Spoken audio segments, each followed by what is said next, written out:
अस्सलाम वालेकुम class, I am your teacher Rameeza तहसीन।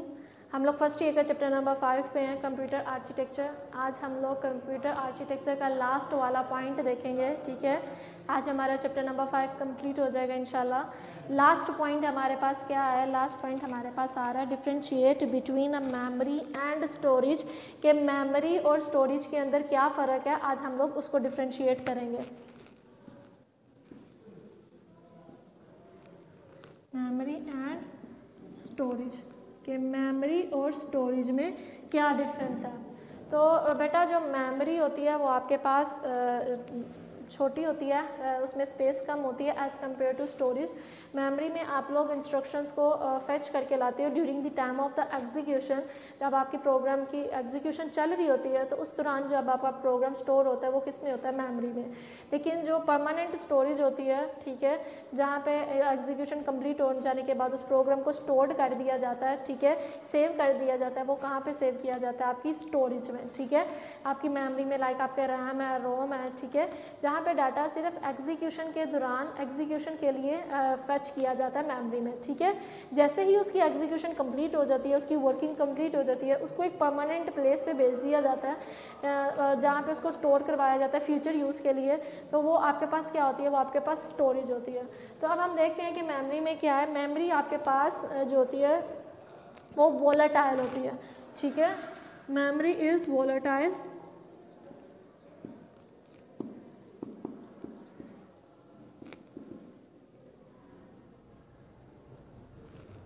ठीक है, मेमोरी जो आपके पास होती है वो वोलेटाइल होती है, जबकि स्टोरेज आपके पास वो नॉन वोलेटाइल होती है।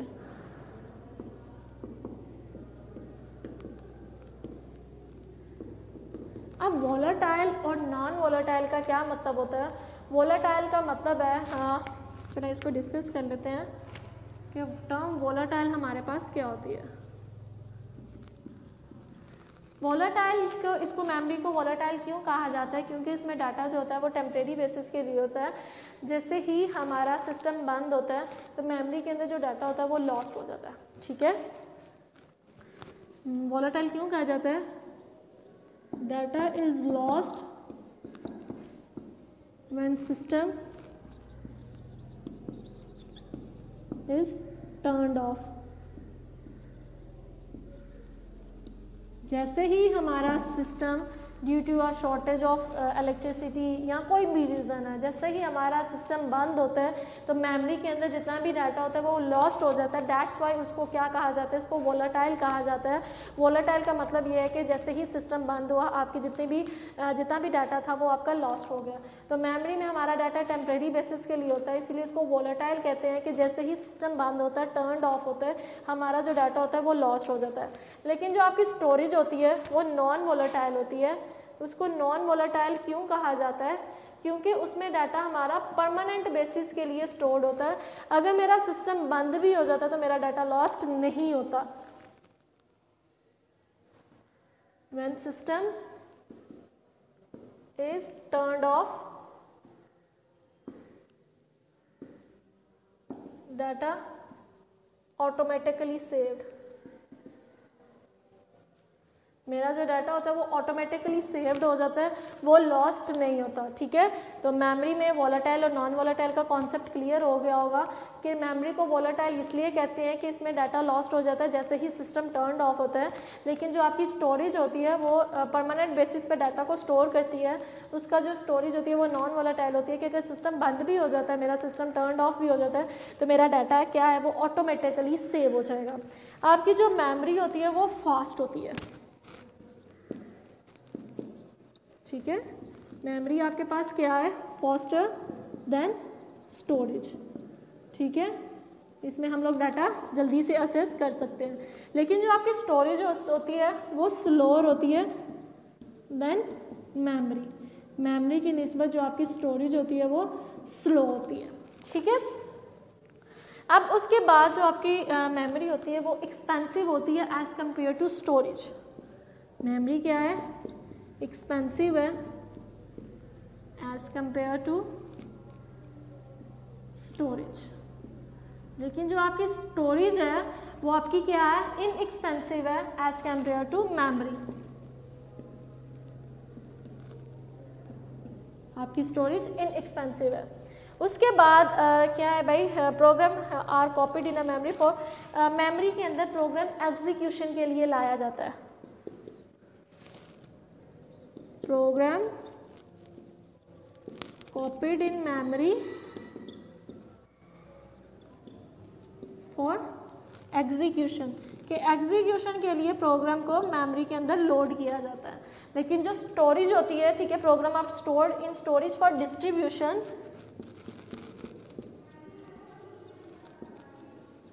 Are stored in storage for distribution, या डाटा को डिस्ट्रीब्यूट करने के लिए हम लोग कहाँ पे स्टोर करवाते हैं, स्टोरेज में। फ्यूचर यूज़ के लिए डाटा को डिस्ट्रीब्यूट करना है डिफरेंट कंपोनेंट में, तो हमारा डाटा कहाँ हो जाएगा, एग्जीक्यूशन के बाद उसको स्टोर करवा दिया जाता है स्टोरेज के अंदर, ठीक है। मेमोरी की जो कैपेसिटी होती है वो कम होती है, कैपेसिटी इज़ लो, ठीक है। उसकी कैपेसिटी, उसका साइज़, डाटा को स्टोर करने का, उसकी कैपेसिटी कम होती है, लेकिन स्टोरेज की कैपेसिटी जो होती है वो हाई होती है, इज हाई। तो ये हमारे पास डिफरेंस था मेमोरी और स्टोरेज के अंदर, कि डाटा की एग्जीक्यूशन, प्रोग्राम की एग्जीक्यूशन के दौरान जब प्रोग्राम को लोड किया जाता है, उसको कहाँ लोड किया जाता है, मेमोरी के अंदर। मेमोरी हमारे पास वोलेटाइल मेमोरी होती है, डाटा लॉस्ट हो जाता है जैसे ही प्रोग्राम सिस्टम टर्न ऑफ होता है। इसकी जो कैपेसिटी होती है वो कम होती है, लेकिन ये जो मेमोरी होती है इसकी एग्जीक्यूशन स्पीड फास्ट होती है। इसमें जो डाटा होता है वो टेम्परेरी बेसिस के लिए होता है और ये एक्सपेंसिव होती है। लेकिन जो आपकी स्टोरेज है उसमें प्रोग्राम की एग्जीक्यूशन के बाद जब प्रोग्राम को स्टोर किया जाता है डिस्ट्रीब्यूशन के लिए, तो वो स्टोरेज में उसको स्टोर करवाया जाता है। उसकी जो स्पीड होती है वो कम होती है, लेकिन उसकी कैपेसिटी काफ़ी ज़्यादा होती है एज़ कम्पेयर टू मेमोरी। इसमें हमारे पास जो डाटा होता है वो नॉन वोलेटाइल होता है, कि अगर लाइट पावर ऑफ हो रही है या सिस्टम बंद हो रहा है तो आपका डाटा लॉस नहीं होता, वो ऑटोमेटिकली सेव हो जाता है। और साथ में ये जो होती है ये इनएक्सपेंसिव होती है एज़ कम्पेयर टू मेमोरी। तो ये हमारे पास डिफरेंस था between storage and memory. Class आज का हमारा चैप्टर कंप्लीट हो गया अल्हम्दुलिल्लाह। इस चैप्टर में हम लोगों ने कंप्यूटर आर्किटेक्चर को डिस्कस किया है कि कंप्यूटर के कौन कौन से पार्ट्स हैं, ठीक है। फिर प्रोग्रामिंग लैंग्वेज को डिस्कस किया, उसमें कंप्यूटर के जितने भी पार्ट्स हैं, लाइक आपके पास क्या था, आपकी मेन मेमोरी थी, आपका सीपीयू और आपकी इनपुट और आउटपुट डिवाइसेस। तो मेन मेमोरी में हमने डिस्कस किया रैम को, रोम को, फर्दर उसकी डिवाइसेस को, सीपीयू को इन डेप्थ डिस्कस किया, इनपुट आउटपुट डिवाइसेस को डिस्कस किया, आईओ यूनिट को डिस्कस किया, बस इंटरकनेक्शन में हमने बस को डिस्कस किया, सिस्टम बस, एक्सपेंशन बस, उसके बाद सिस्टम बस की डिफरेंट टाइप्स को भी हम लोगों ने डिस्कस किया। और साथ में हम लोगों ने रजिस्टर्स को डिस्कस किया, रजिस्टर की टाइप्स को, और इंस्ट्रक्शन सेट को, इंस्ट्रक्शन फॉर्मेट को, फैच, डिकोड, एग्जीक्यूट साइकिल को, प्रोग्रामिंग लैंग्वेजेस को, पोर्ट को। In short computer architecture, computer के जितने भी पार्ट्स हैं, ठीक है, कंप्यूटर के अंदर इस्तेमाल होने वाले उन सब पार्ट्स को इन चैप्टर में डिस्कस किया। होपफुली क्लास आपको इस चैप्टर की समझ आई हो और इंशाल्लाह आप अच्छे से परफॉर्म करेंगे। बस आपको जो लेक्चर्स दिए जाते हैं, जो डिलीवर किए जाते हैं, काइंडली उनको अटेंटिवली लेक्चर्स को सुने, उसके बाद बुक से एक दफ़ा गो थ्रो करें, रीड करें। इंशाल्लाह आपको सारे कॉन्सेप्ट बहुत अच्छे से समझ आएंगे। आज के लिए इतना ही। होपफुली क्लास आप लोगों को ये चैप्टर की समझ आई हो। अपनी दुआओं में याद रखिएगा। अल्लाह हाफिज़। वीडियो पसंद आई तो लाइक करें, अपनी राय कमेंट करें। ऐसे ही मजीद वीडियोस के लिए हमारा चैनल सब्सक्राइब करें और बेल का आइकन दबाएं ताकि आपको हर वीडियो का नोटिफिकेशन मिलता रहे।